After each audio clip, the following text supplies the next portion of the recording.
सवाल ये है कि भैंस की कुर्बानी जायज़ है या नहीं। तो भैंस की कुर्बानी शरई तौर पर जायज़ है, इस पर इजमा है। अल्लामा इब्न मुंज़िर रहमतुल्लाह अलैह फरमाते हैं व अजमऊ अला अन्न हुक्मुल जवामिसी हुक्मुल बकर, के ये बात आप ज़हननशीन करें कि इस बात पर इजमा है कि अला अन्न हुक्मल जवामिस, के भैंस जो है वो गाय के हुक्म में है। इस बात पर इजमा है तमाम अइम्मा मुज्तहिदीन व उम्मत मुसलमा का, मुफस्सिरीन और मुहद्दिसीन का। किसी एक ने भी इसका इनकार नहीं किया।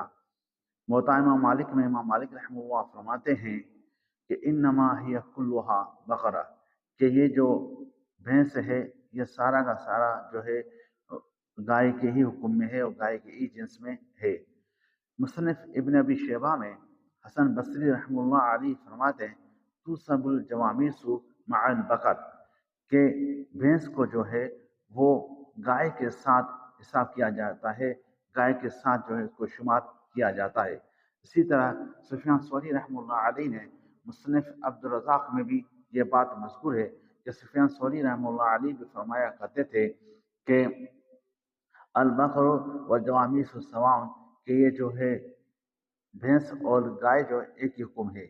अब ये है तो भैंस जो है वो गाय के जिन्स में है, इस वजह से जो शरई अहकाम गाय पे महकुम होते हैं, मुसल्लत होते हैं, वो सारे अहकाम हुक्म जो है वो गाय भैंस पर भी लगते हैं। जैसे ज़कात गाय पर है तो ज़कात भैंस में भी है। गाय हलाल है तो भैंस भी हलाल है। गाय का गोश्त हलाल तो भैंस का गोश्त भी हलाल। गाय का दूध हलाल तो भैंस का दूध भी हलाल। तो भैंस को जो हलाल किया गया है वो गाय पर कियास करके किया गया है।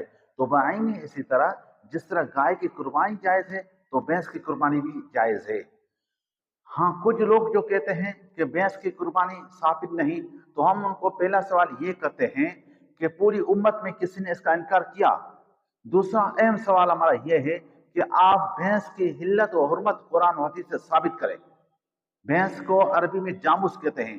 कहीं हदीस मुबारका में बुखारी शरीफ से लेकर बुरूग मर्राम तक जितने भी हदीस मुबारक किताबें हैं, इनमें से किसी में भैंस का जिक्र आया तो भैंस कैसे हलाल हुई? भैंस इजमा से हलाल हुई। भैंस को कियास किया गया गाय पर, तो जिस तरह इजमा तौर पर वो हलाल हुई, हिल्लत उसकी साबित हुई, बाइनी इसी तरह उसकी गाय की भैंस की कुर्बानी भी साबित हुई गाय पर उसको कियास करते हुए। ये अंग्रेज के आने से 15 मिनट पहले पूरे हिंदुस्तान में बरसगीर में यह बात नहीं थी।